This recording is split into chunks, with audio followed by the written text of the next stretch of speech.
Hello everyone, आज हम पढ़ेंगे क्लास 7 साइंस का chapter motion and time. Motion का मतलब होता है गति और टाइम का मतलब समय। तो गति हमने हमारी प्रीवियस क्लास में पढ़ा था। क्या होता है मोशन? जब कोई चीज समय के साथ, जब कोई वस्तु टाइम के साथ अपनी पोजीशन में चेंज लाती है, अपनी स्थिति में चेंज लाती है, तब हम कहते हैं कि वस्तु किसमें है? वस्तु मोशन में है, यानी कि कोई भी वस्तु में गति हो रही है।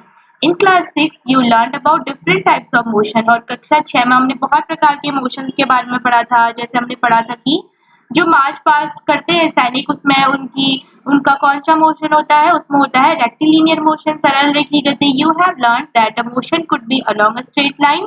तो हमने पढ़ा था कि एक सीधी रेखा में भी गति हो सकती है। इट कुड बी सर्कुलर यानी कि गोल गोल वृत्तीय पथ में भी गति हो सकती है। पीरियोडिक का मतलब होता है जब कोई वस्तु अपना जो रास्ता होता है उसको फिर से रिपीट करता है, अपनी गति को वो रिपीट करता है, उसको पीरियोडिक कहते हैं। जैसे पेंडुलम का देखा था हमने।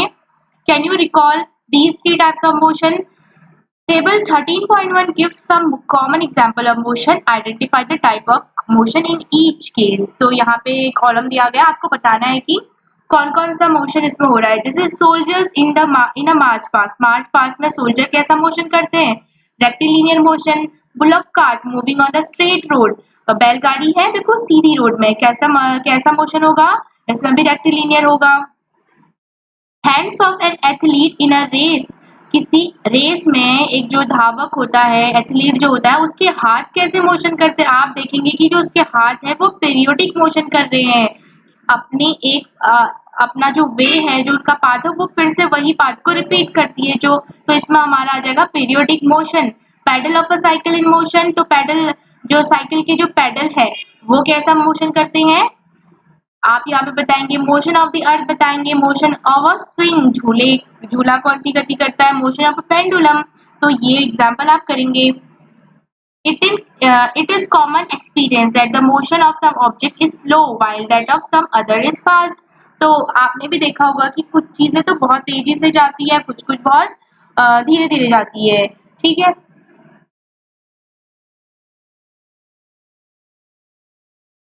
तो स्लो और फास्ट, कब हम कहते हैं कोई चीज स्लो जा रही है, कोई वस्तु स्लो जा रही है? कब हम कहेंगे कोई वस्तु फास्ट जा रही है? We know that some vehicles move faster than others. तो हम देखते हैं कि कुछ गाड़ियां जो होती हैं दूसरे गाड़ियों की कंपैरिजन में बड़ी फास्ट जाती है। जैसे मान लो एक बाईसाइकिल है, एक साइकिल है और एक स्कूटी है, तो कौन सी ज्यादा फास्ट जाएगी? स्कूटी ज्यादा फास्ट जाएगी। Even the same vehicle may move faster और स्लोअर एट डिफरेंट टाइम। और हो सकता है कि वही गाड़ी दूसरे समय पे ज्यादा तेज जाए और स्लो जाए। Make a list of 10 objects moving along a straight path. तो आपको 10 चीजों की लिस्ट बनानी है, 10 ऑब्जेक्ट की लिस्ट बनानी है जो एक सीधी रेखा में चल रहे होंगे, या सीधी रेखा में उनमें मोशन मूवमेंट हो रही होगी। Group the motion of these object as slow as fast. फिर आपको ग्रुप करना है कि कौन सा स्लो जा रहा है, कौन सा फास्ट जा रहा है। How did you decide which object is moving slow and which is moving fast? आप कैसे बता सकते हैं कि कौन सा ऑब्जेक्ट फास्ट जा रहा है, कौन सा स्लो जा रहा है? If vehicles are moving on a road in the same direction we can easily tell which one is going slow and which one is moving fast. तो जब गाड़ियां एक ही डायरेक्शन में जा रही होती है तब हम इजीली बता सकते हैं कि कौन ज्यादा तेज जा रही है, कौन ज्यादा जल्दी जाती है। ठीक है, क्योंकि हमें स्पीड से बताते हैं हम। जिसकी स्पीड ज्यादा होती है वो जल्दी जाती है, जिसकी स्पीड कम होती है वो स्लो जाती है। ठीक है। नेक्स्ट एक्टिविटी है, और एक्टिविटी का कंक्लूजन ये है कि the distance moved by an object in a given interval of time can help us to decide which one is faster or slower.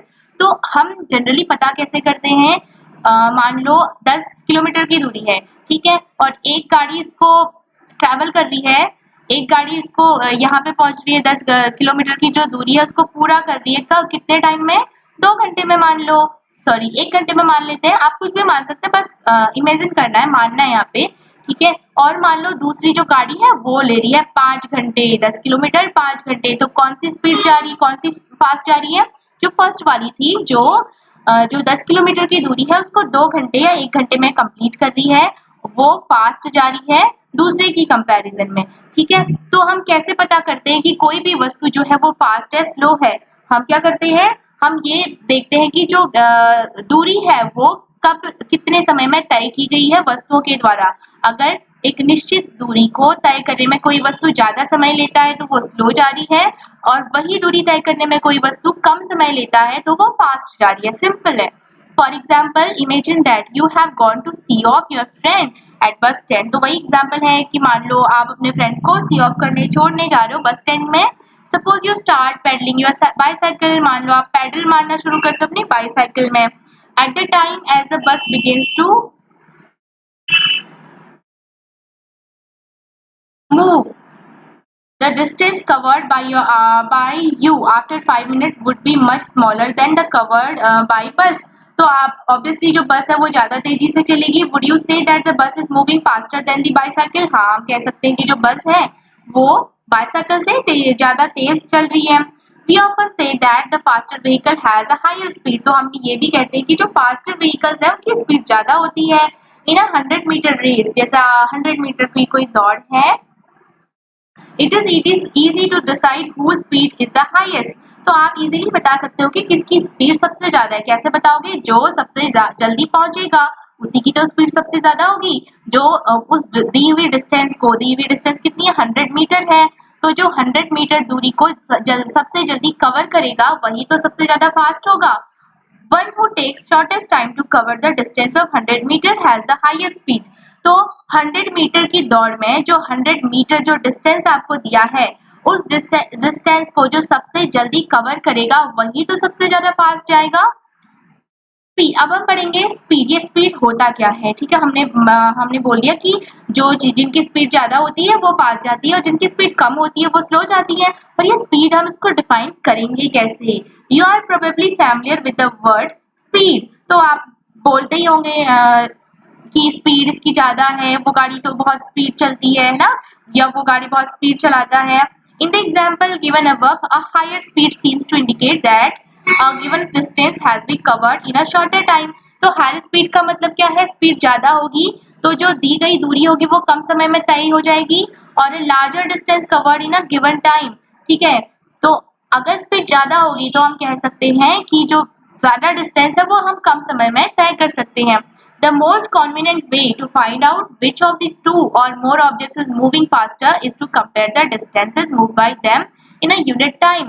तो हम कैसे पता कर सकते हैं? एक तो मेथड ये है, जैसे एक तो सिंपल मेथड था। आप कैसे पता कर सकते हैं स्पीड कम या ज्यादा? जब सारी जो व्हीकल्स हैं, सारे जो लोग हैं एक ही डायरेक्शन में जा रहे हो। पर क्या होगा जब व्हीकल्स डिफरेंट डायरेक्शन में जा रही होंगी? तब हम क्या करते हैं? हम उस टाइम पर करते हैं, कंपेयर करते हैं हम डिस्टेंसेस को कि पर यूनिट टाइम को दिए गए समय में, एक निश्चित समय में उन दोनों व्हीकल्स ने कितनी दूरी तय की है। ठीक है, मान लो आपकी एक गाड़ी आपकी यहाँ को जा रही है, ठीक है, और एक गाड़ी आपकी यहाँ को जा रही है, और हम मान लेते हैं कि 5 घंटे में इसने 10 किलोमीटर दूरी तय करी और इसने 5 घंटे में की दूरी 20 किलोमीटर। तो कौन सी स्पीड जा रही है? ये वाली, रेड वाली। मान लो आप इस डायरेक्शन में जा रही है और ये दूरी तय कर रही है 5 घंटे में 20 किलोमीटर। 5 घंटे में 20 किलोमीटर दूरी तय कर रही है, और ये जो ब्लू वाली गाड़ी है मान लो इस डायरेक्शन में जा रही है और ये तय कर रही है 5 घंटे में 10 किलोमीटर दूरी। ठीक है, तो कौन सी जो व्हीकल है वो ज्यादा स्पीड है? यही वाली तो ज्यादा स्पीड है, रेड वाली, क्योंकि ये एक दिए गए निश्चित समय में, समय तो दोनों के लिए इक्वल है लेकिन ये दूरियां अलग अलग तय करिए, ज्यादा दूरी तय करिए, कम दूरी तय करिए। इसका मतलब क्या है? The red one is faster than the blue one. इसका मतलब हुआ कि जो रेड वाली गाड़ी है वो ब्लू गाड़ी से ज्यादा तेज जा रही है। किसकी स्पीड ज्यादा है? रेड वाली की स्पीड ज्यादा है। तो स्पीड का कॉन्सेप्ट आपको समझ आ गया होगा। 10. If we know the distance covered by two buses in 1 hour, we can tell which one is faster. तो वही है कि अगर हमें पता चले कि 1 घंटे में 2 बसों ने कितनी दूरी तय की तो हम इजीली बता सकते हैं कि which one is going faster. We call the distance covered by an object is a unit time as a speed of an object. तो speed की definition यहाँ पे है कि the distance covered by an object in a unit time, किसी भी वस्तु द्वारा दिए गए समय में या प्रति इकाई समय में तय की गई दूरी को हम कहते हैं स्पीड। ठीक है, कोई भी वस्तु एक दिए गए समय में जितनी दूरी तय करती है उसको हम उसका स्पीड कहते हैं। नेक्स्ट है when we say that a car is moving with a speed of 50 kilometers per hour, it implies that it will cover a distance of 50 kilometer in 1 hour. जैसे हम कहते हैं ना, कोई गाड़ी जो है वो 50 किलोमीटर प्रति घंटे की चाल से चल रही है 50 किलोमीटर पर आवर, तो इसका मतलब क्या है, उसने 1 घंटे में कितनी दूरी तय की, 50 किलोमीटर की दूरी वो तय कर रहा है 1 घंटे में. However, a car seldom moves with a constant speed for an hour. तो कभी कभी बहुत कम केसेस ऐसे होते हैं कि एक गाड़ी 1 घंटे में बिल्कुल एक ही स्पीड से चल रही हो. 1 घंटे में मान लो कोई 20 की स्पीड से ही 20 किलोमीटर प्रति घंटे की स्पीड से ही जा रहा हो, तो ऐसा तो नहीं हो सकता. हो सकता है कहीं उसे फास्ट चलानी पड़ जाए गाड़ी, हो सकता है कहीं उसे स्लो करनी पड़े गाड़ी. In fact it starts moving slowly and then picks up speed. So, when we say that the car has a speed of 50 kilometers per hour, we usually consider only the total distance covered by it in 1 hour. तो फिर हम क्या करते हैं, आपको पता है 1 घंटे में या दिए गए समय में कोई भी गाड़ी सेम स्पीड से कभी भी नहीं चल सकती. ठीक है, बहुत कम केसेस ऐसे होते हैं, नहीं चल सकती कोई गाड़ी 1 घंटे में 20 किलोमीटर पर आवर की स्पीड से. हो सकता है कहीं उसको इससे कम स्पीड करनी पड़े, कहीं पे रोकनी पड़े, कहीं पे ज्यादा स्पीड करनी पड़े. तो इस कंडीशन में हम क्या करते हैं, हम एवरेज स्पीड निकालते हैं. हम वो निकालते हैं कि गाड़ी ने 1 घंटे में टोटल कितना डिस्टेंस तय किया है, तो उसको हम कहेंगे एवरेज स्पीड. उसका फॉर्मूला भी सेम होता है, speed equals to total distance covered upon total time taken. पूरी कुल दूरी कितनी तय करी उसने और कुल उतनी दूरी तय करने में उसने कितना समय लिया, तो उससे हम निकाल देंगे कि गाड़ी की स्पीड क्या है.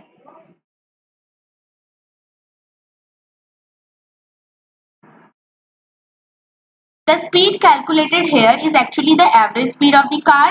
In this book, we shall use the term speed for average speed. तो इस बुक में हम speed और average speed के लिए दोनों एक ही term use करेंगे, speed.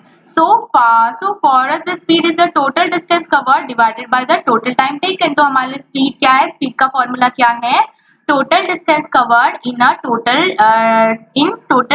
total time taken divided by total time taken. ठीक है, speed क्या है, किसी दी गई दूरी को हम कितने समय में तय करते हैं, वही हमारा स्पीड बताता है कि हमारी स्पीड क्या है. In everyday life we seldom find objects moving with a constant speed.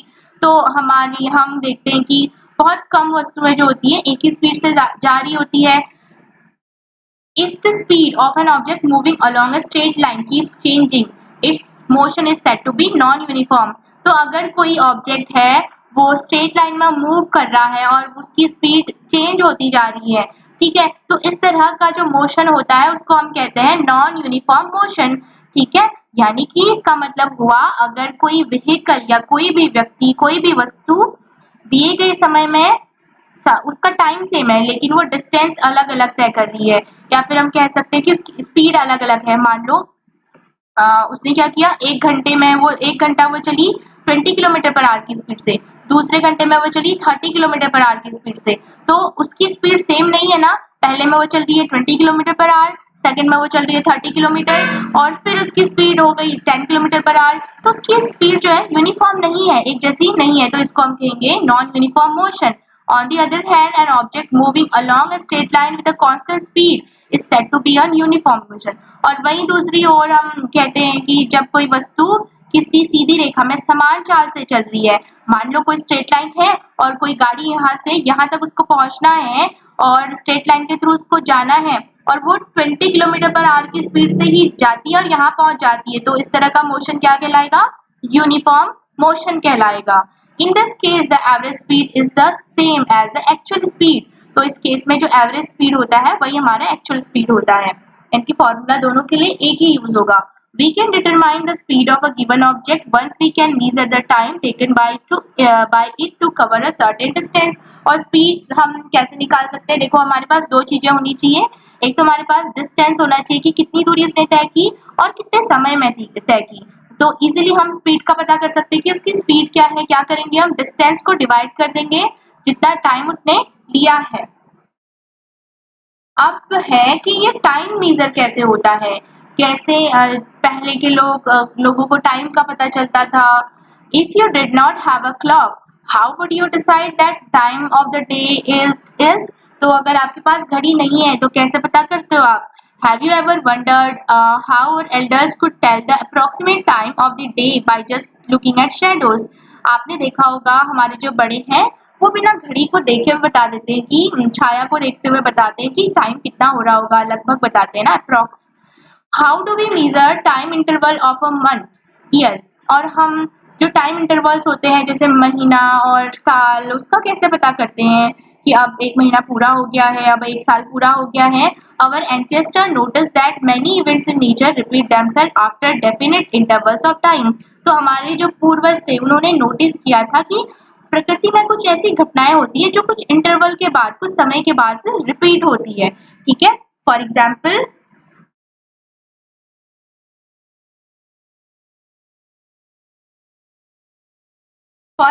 they found that the sun rises every day in the morning। जैसे उनको पता था कि सूरज जो है हर दिन सुबह उगेगा।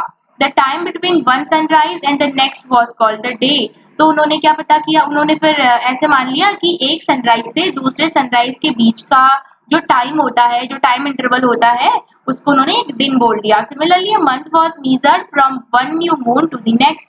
और वैसे ही महीने को उन्होंने महीने का कैसे पता किया उन्होंने कि एक मंथ कब कंप्लीट होगा? एक नए मून से दूसरे नए न्यू मून का इंटरवल बीच का। A year was fixed as the time taken by the earth to complete one revolution of the sun। और साल का कैसे पता किया? साल का उन्होंने ऐसे पता किया कि सन जो है, हमारी जो अर्थ है, वो कितना टाइम लेगी सन का रिवॉल्यूशन यानी कि उसका चक्कर लगाने में। एक चक्कर जब पूरा हो जाएगा तो एक साल कंप्लीट हो जाएगा। Often we need to measure intervals of time which are much shorter than a day. लेकिन हमें जरूरत पड़ती है कि ऐसे इंटरवल को मेजर करने का जो दिन से छोटे होते हैं। क्लॉक्स और watches are perhaps the most common time measuring devices. इसलिए हम किसका यूज करते हैं? क्लॉक्स का, वॉचेस का। Have you ever wondered how clock and watches measure time? आपने कभी सोचा है कि घड़ियां और जो वॉचेस हैं, जो हम हाथ में पहनते हैं, उसको वो टाइम कैसे मेजर करती है? The working of clock is rather complex. इसकी जो वर्किंग है, जो कार्य प्रणाली है, कॉम्प्लेक्स, जटिल प्रणाली है। But all of them make use of some periodic motion. लेकिन इनमें क्या होता है? पीरियोडिक मोशन होता है, यानी कि अपनी जो गति है उसको फिर से वो रिपीट करते हैं। आपने देखा होगा one of the most well known periodic motion is that of simple pendulum. अब पेंडुलम क्या होता है? ये रहा, यहाँ पे एक पेंडुलम क्लॉक दिया गया है। ठीक है, इसमें नीचे से ये जो गोल गोल सा है और ये एक रिजिड एक तल से इसको बांधा गया है और नीचे एक धागा सा होता है और बीच बीच में और बीच इसके नीचे एक मास होता है, यानी कि कुछ भी हो सकता है जिसका कोई वेट हो। तो इसको हम पेंडुलम कहेंगे। और इस तरह की वॉचेस भी आपने देखी होंगी, क्लॉक देखे होंगे आपने इस तरह के। तो ये जो नीचे का पार्ट है इसको हम पेंडुलम कहते हैं। अब पेंडुलम हम घर पे भी बना सकते हैं। कैसे बनाएंगे? आपको क्या करना है, एक लकड़ी या कुछ भी ले सकते हैं, ठीक है, और फिर आपको उसमें धागा बांधना है और धागे में फिर से आपको नीचे बांध देना है पत्थर। तो ये आपका बन जाएगा pendulum. A simple pendulum consist of a small metallic ball या कुछ भी हो सकता है जिसका कोई मास हो, वेट हो जिसका। The metallic ball is called Bob of the pendulum. अब जो मेटेलिक बॉल होगा उसको हम कहेंगे, ये जो गोल गोल सा है इसको बॉब कहेंगे पेंडुलम का। The pendulum at rest it means it's mean position. तो इसकी जो मीन पोजिशन है यहाँ पे दिखाया गया है 13.4a shows the pendulum. 13.a shows ये यहाँ पे फर्स्ट वाला, ये इसकी रेस्ट, ये अभी रेस्ट कर रहा है यानी कि रेस्ट की पोजिशन में है। तो ये इसकी मीन पोजिशन है, बीच वाली पोजिशन मीन पोजिशन है। ठीक है, when the bob of the pendulum is released after taking it slightly to one side, it begins to move to and fro। तो जब हम क्या करते हैं, इसका जो बॉब होता है इसको एक साइड को ले जाते हैं और छोड़ देते हैं, फिर ये आगे पीछे मूव करने लगता है, ऐसे ऐसे मूव करने लगेगा। The pendulum, the two and fro motion of a simple pendulum is an example of a periodic और एन ऑक्सीलेटरी मोशन। तो किसी भी पेंडुलम का जो टू और फ्रो मोशन होता है, यानी कि जब ये अपनी ही मीन पोजीशन से आगे पीछे जाती है, तो इस तरह का जो मोशन होता है उसको हम कहते हैं पीरियोडिक या ऑसिलेटरी मोशन कहते हैं। यहाँ पे दिखाया गया है इसकी मीन पोजीशन ये है। ठीक है, अब हमने क्या किया, इसको थोड़ा सा यहाँ एक ही ओर ले गए, फिर हमने इसे छोड़ दिया। अब ये जो बॉब है इसका, ये आगे पीछे ऐसे मूव करता है, ठीक है। तो इस तरह का मोशन क्या कहलाएगा? ऑसिलेटरी या फिर पीरियोडिक मोशन। ये हमने पहले 6th क्लास में भी पढ़ा है। The pendulum is said to have completed one oscillation when its bob starting from its moving position O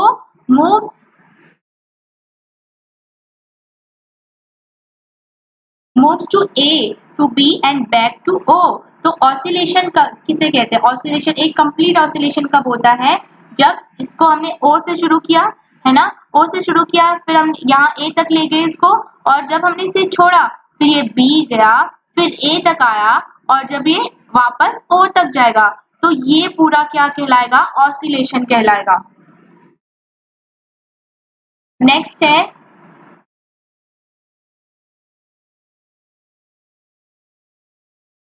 the time taken by pendulum to complete one oscillation is called its time period। और किसी भी pendulum के द्वारा एक oscillation को पूरा करने में जितना समय लिया जाता है उसको हम टाइम पीरियड कहते हैं।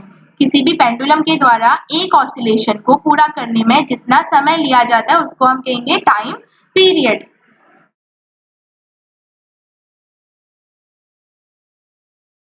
नेक्स्ट एक्टिविटी है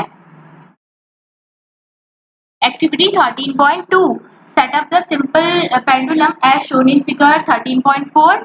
एक सिंपल सा पेंडुलम बना लीजिए with a thread or string of length nearly a metre.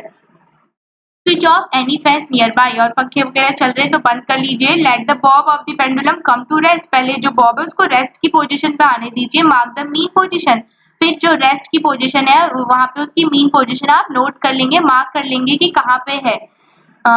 To measure the time period of the pendulum, we will need a stopwatch। हमें stopwatch चाहिए होगा। However, if a stopwatch is not available, a table clock or a wrist watch can be used। अगर stopwatch नहीं है, आप एक table clock या फिर wrist watch जो कलाई घड़ी होती है उसका यूज कर सकते हो। To set the pendulum in motion, gently hold the bob to move it slightly। और उसमें मोशन लाने के लिए, गति लाने के लिए पेंडुलम में आपको क्या करना है? बड़े धीरे से बॉब को पकड़ना है और धीरे से उसको स्लाइड मूव करना है, धीरे से स्लाइटली मूव करना है उसको टू वन साइड, एक साइड को ले जाइए उसको। Make sure that the string attached to the bob is taut while you displace it। Now release the bob from its displaced position.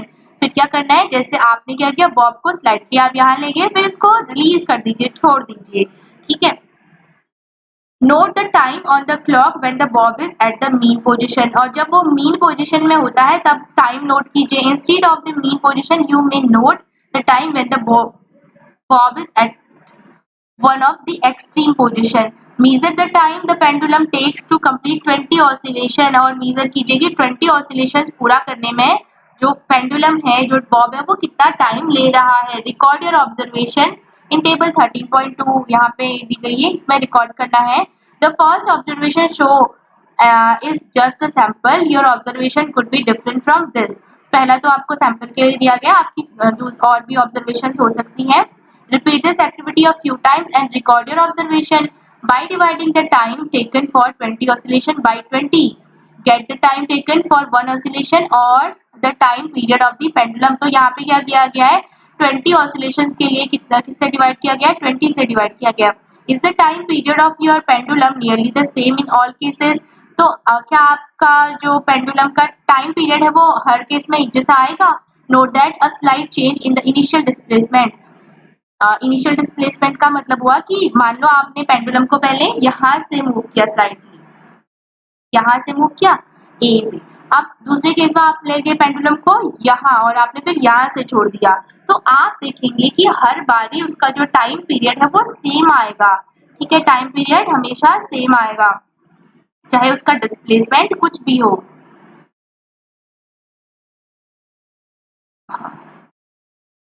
Next है इसके बाद, nowadays most clocks are and watches have an electric circuit with one or more cells. तो आजकल तो घड़ियां वगैरह में electric circuit होता है जिसमें सेल्स होते हैं। These clocks are called quartz clocks। इनको हम क्वार्ट्ज क्लॉक्स कहते हैं। The time measured by quartz clock is much more accurate than that of clock available earlier। तो पहले जो घड़ियां होती थी ये आज की जो घड़ियां होती है उनकी कंपैरिजन में काफी एक्यूरेट समय हमें बताती है। Note that a slight change in the initial displacement does not affect the time period of your pendulum. तो इसमें बताया गया है कि आप अगर थोड़ा सा डिस्प्लेसमेंट में चेंज करते हो, पेंडुलम जो ए पोजीशन है उसको थोड़ा चेंज भी करते हो, ये स्लाइड थोड़ा सा ज़्यादा दूर तक मूव करते हो पेंडुलम को, तो उससे उसके टाइम पीरियड पे कोई भी असर नहीं पड़ता है। टाइम पीरियड आपका हमेशा सेम आएगा। नेक्स्ट है unit of time and speed. कैसे हम जो टाइम और स्पीड है उसको कैसे मेजर करते हैं वो हमने पढ़ा। ठीक है, अब उसकी यूनिट क्या है, किस में मेजर करेंगे हम। The basic unit of time is a second. तो आप तो बोलते हो ना इतना 4 घंटे ऐसे करके बोलते हो, 4 मिनट, मैंने 4 घंटे पढ़ाई की, 4 मिनट पढ़ाई की, 4 सेकेंड ऐसे करके बोलते हो। तो बेसिक यूनिट जो है सबसे छोटी वो क्या है, सेकेंड है। इट्स सिंबल इज एस और इसका सिंबल है S. Larger units of time are minute, hours, और बड़ी यूनिट्स क्या क्या है टाइम की, मिनट्स है, आवर्स है। You already know how this units are related to one another. हमें पता है कि ये यूनिट्स कैसे रिलेटेड है। What would be the basic unit of speed. Speed की बेसिक यूनिट क्या होगी। स्पीड का फॉर्मूला क्या होता है, speed is equal to distance upon time. The basic unit of speed is metre per second, क्योंकि डिस्टेंस का होता है मीटर और टाइम का होता है second. Of course, it could also be expressed in other units such as meter per minute और kilometre per hour. Kilometre per hour देखा होगा आपने, गाड़ियों में लगा होता है। You must remember that the symbols of all units are written in singular। और आपको ध्यान में हमेशा ये रखना है कि यूनिट्स जो होती है हमेशा सिंबल, उसका जो सिंबल होता है वो सिंगुलर में लिखी जाती है। जैसे वी राइड 50 किलोमीटर, हम 50 किलोमीटर लिखते हैं, हम कभी भी 50 किलोमीटर नहीं लिखेंगे। 8 सेंटीमीटर लिखेंगे, हम कभी भी 8 सेंटीमीटर्स नहीं लिखेंगे, यानी कि जो यूनिट है हमेशा सिंगुलर में लिखी जाती है। Boojho is wondering how many seconds are there are in a day and how many hours in a year.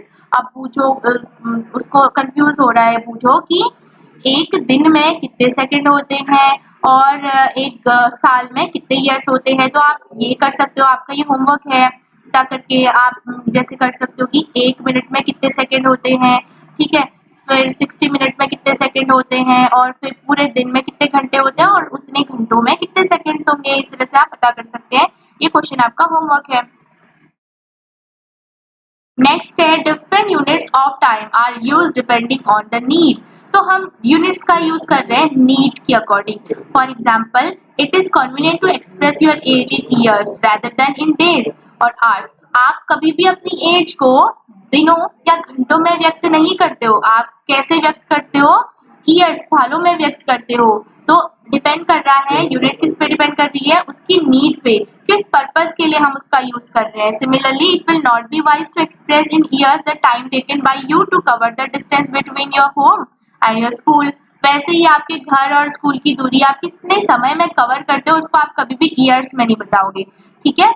How small और large is the time interval of 1 second. The time taken in saying aloud 2001 is nearly 1 second. Verify it by counting aloud from 2001 to 2010. The pulse of normal healthy adult at rest beats about 72 times in a minute, that is about 12 times in 10 seconds. This rate may be slightly higher for children. तो यहाँ पे pulse के बारे में बताया कितना होता है, 72 टाइम्स पर मिनट। 1 मिनट में 72 बार जो पल्स रेट होती है 1 मिनट में 72 होती है। पहेली wondered how time was measured when pendulum clock were not available। अब पहेली सोचती है कि जब पेंडुलम क्लॉक नहीं थे फिर टाइम कैसे मेजर किया जाता था। Many time measuring devices are used in different part of the world before pendulum clocks become popular। जैसे sundial, water clocks and sand clocks are some example। जैसे धूप घड़ी आपने सुना होगा, ठीक है, पेंडुलम क्लॉक और क्या हो जाएंगी, सैंड क्लॉक्स, ठीक है। इस तरह की घड़ियों का हम यूज करते थे पहले। मीजरिंग स्पीड, स्पीड का मीजर कैसे करेंगे, तो स्पीड के लिए फॉर्मूला क्या था हमारा,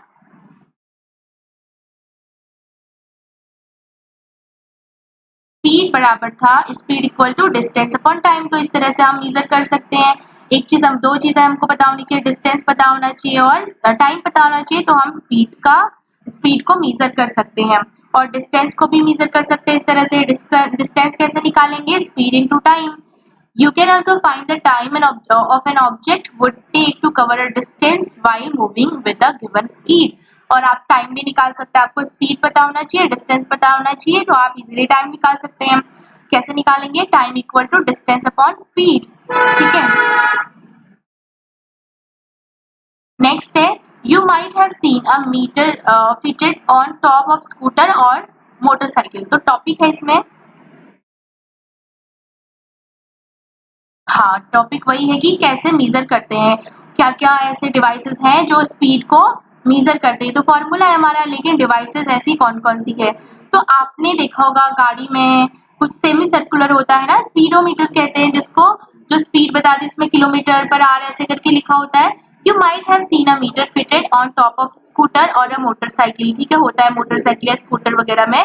Similarly, meters can be seen on the dashboards of car के जो डैशबोर्ड्स होते हैं बसेस में और दूसरे व्हीकल्स में होते हैं। Shows the dashboard, यहाँ पे दिखाया गया है 13.7 shows the dashboard of a car. Note that one of the meter has kilometer per hour written at one corner. This is called speedometer. It records the speed directly in kilometer per hour. There is also another meter that measures the distance moved by the vehicle. This meter is known as odometer. तो आप अपनी गाड़ियों के dashboard पे देखेंगे कुछ semi यहाँ पे इस तरह का बना होता है। ठीक है, ये रहा the dashboard of the car दिखाया गया यहाँ पे। तो यहाँ पे आप देखेंगे कि किलोमीटर पर आवर करके कुछ लिखा हुआ है, तो ये बता रहा है कि आप 1 घंटे में कितने किलोमीटर जा रहे हो, आपकी स्पीड क्या है। और वहीं पे ये क्या हो गया, स्पीडोमीटर है जो हमें स्पीड बता रहा है। ठीक है, नेक्स्ट ये है ऑडोमीटर। ये हमें बताता है कि यहाँ पे ये हमें बताता है कि आपकी गाड़ी अभी तक कितना दूरी उसने ट्रेवल की है, कितनी दूर वो चली है, यहाँ पे बताया गया है। ठीक है, जितनी दूरी टोटल डिस्टेंस उसने कितनी तय की है, तो ये हो गया ऑडोमीटर।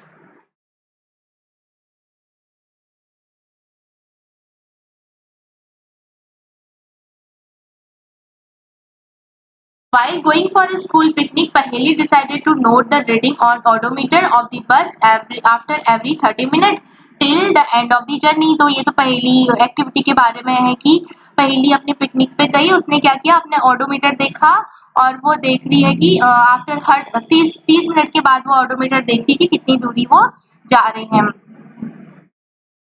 अब यहाँ पे है कुछ ग्राफ्स के बारे में, डिस्टेंस टाइम ग्राफ। ग्राफ में हम कैसे दिखाएंगे डिस्टेंस और टाइम को।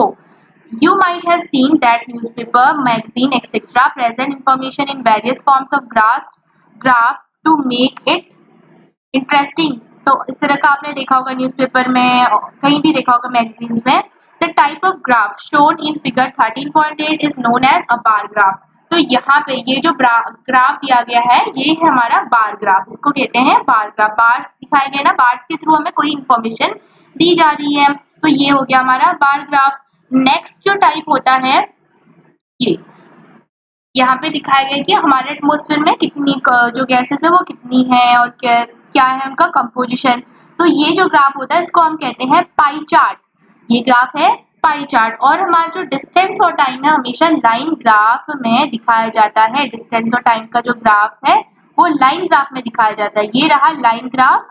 तो ग्राफ हमने 3 प्रकार के पढ़े, बार ग्राफ और बार डायग्राम कहते हैं जिसको पाई चार्ट, पाई ग्राफ भी कहते हैं, और ये हो गया लाइन ग्राफ जिसमें लाइंस के थ्रू इंफॉर्मेशन दी जाती है।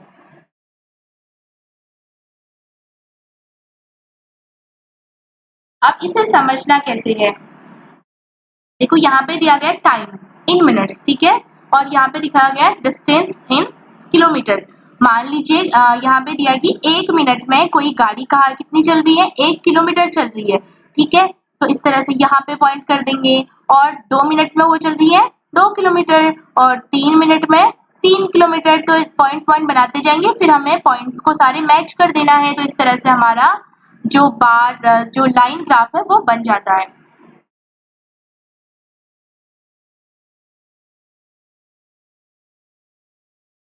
अब इस चैप्टर की समरी है, the distance move by an object is in a unit time is called speed. Speed क्या है, distance move by an object in a unit time, यानी कि किसी किसी दिए गए समय में किसी वस्तु द्वारा तय की गई कुल दूरी को क्या कहते हैं, हम उसकी चाल कहते हैं। Speed of object help us to decide which is moving faster than other. Speed से हमें पता चलता है कि कौन सी वस्तु दूसरी वस्तु से ज्यादा तेज चल रही है। The speed of an object is distance travel divided by the time taken to cover that distance. Its basic unit is meter per second. तो इसमें बताया गया स्पीड बराबर क्या होता है, total distance upon total taken time, और इसकी यूनिट क्या है, metre per second. Periodic events are used for the measurement of time. Periodic motion of pendulum has been used to make clocks and watches. तो इसमें बताया गया कि जो पीरियोडिक इवेंट्स होते हैं, जो दोहराते रहते हैं, तो उनको हम टाइम पता करने के लिए पहले यूज किया जाता था, जैसे पेंडुलम घड़ी का यूज करते थे। Motion of object can be presented in pictorial from by their distance time graph. इसमें कहा गया है कि motion of object can be presented, किसी भी ग्राफ में हम क्या कर सकते हैं, वस्तुओं की गति दिखा सकते हैं, और साथ में टाइम के साथ उनकी गति कितनी तेज हो रही है या फिर कम हो रही है उसका हमें पता चल जाता है time graph, distance time graph में। The distance time graph for the motion of an object with a constant speed is a straight line. अगर कोई वस्तु एक कांस्टेंट स्पीड से जा रही है, समान चाल से वो चल रही है, तो उसका ग्राफ कैसा होगा, उसका ग्राफ हमेशा स्ट्रेट लाइन में जाएगा। तो यहाँ पे ऊपर दिखाया गया था एक स्ट्रेट लाइन ग्राफ, ये रहा। हाँ, तो कोई वस्तु मान लो 1 मिनट में कितना चल रही है, वो 1 किलोमीटर, दूसरे में 2 किलोमीटर, यानी कि कितना उसने ट्रेवल किया यहाँ से यहाँ भी तो 1 ही किलोमीटर किया, फिर यहाँ पे भी 1 किलोमीटर आगे तय किया, फिर आगे 1 किलोमीटर। तो इस तरह से हम देख रहे हैं कि समान समय में वो समान दूरी तय कर रही है, तो इस तरह का जो ग्राफ होगा वो स्ट्रेट लाइन ग्राफ कहलाता है। चैप्टर कंप्लीट हो गया है, इससे आगे का चैप्टर हम नेक्स्ट वीडियो में पढ़ेंगे। Thank you.